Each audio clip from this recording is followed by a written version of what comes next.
Dalam kesepakatan tarif terbaru dengan Presiden Amerika Serikat Donald Trump, Indonesia memberikan tarif 0% kepada produk-produk dari AS yang diekspor ke pasar Indonesia. Dengan tarif 0%, maka produk-produk ekspor asal AS berpotensi dijual dengan harga murah di Indonesia. Lantas apakah produk iPhone termasuk yang berpotensi dapat tarif 0%? Direktur Eksekutif Center of Economic and Law Studies Bima Yudhistira Adinegara mengatakan, produk iPhone tidak termasuk yang dikenakan tarif 0%. Pasalnya, meskipun iPhone merupakan produk perusahaan asal AS, tapi produk tersebut diproduksi di Cina.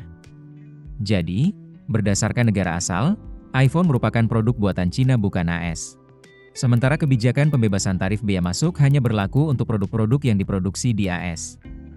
Sementara produk buatan Cina meski mereknya dari AS, tidak masuk dalam kesepakatan ini. Bima menjelaskan, tarif 0% ini justru akan berdampak bagi 10 produk utama AS di Indonesia, seperti suku cadang pesawat, mesin, peralatan listrik, plastik, dan farmasi. Kemudian produk energi seperti bahan bakar minyak, liquefied natural gas, dan liquefied petroleum gas, serta produk pertanian seperti kedelai, gandum, dan jagung.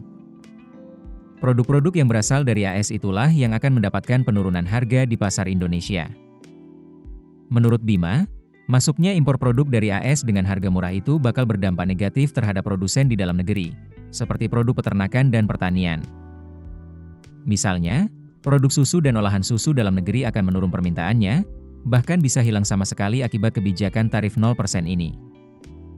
Karena sebelum ada kebijakan negosiasi tarif saja, posisi Indonesia berada di peringkat ke-7 negara tujuan ekspor dairy product atau produk peternakan AS. Demikian juga dengan produk jagung nasional yang akan mengalami penurunan permintaan.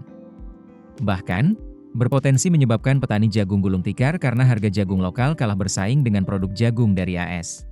Di sisi lain, tarif 0% dapat membuat produsen dalam negeri menjadi ketergantungan dengan produk impor. Salah satunya dapat terjadi pada industri perajin tempe yang saat ini porsi impornya sudah mencapai 80%. Dengan adanya tarif 0% ini, tentu kedelai impor akan semakin mudah masuk ke Indonesia. Sebagai informasi, Indonesia menawarkan tarif 0% untuk produk-produk AS yang masuk ke Indonesia sebagai bagian dari salah satu kesepakatan perdagangan. Sebagai kompensasi, AS memberikan keringanan bagi ekspor produk Indonesia dengan memangkas tarif resiprokal dari 32% menjadi 19%.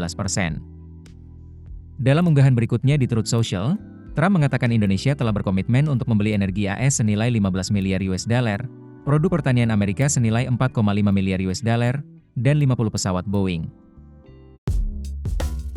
Keputusan bisnis terbaik datang dari data, bukan tebakan. Mudah berlangganan Business Insight dengan subscribe with Google.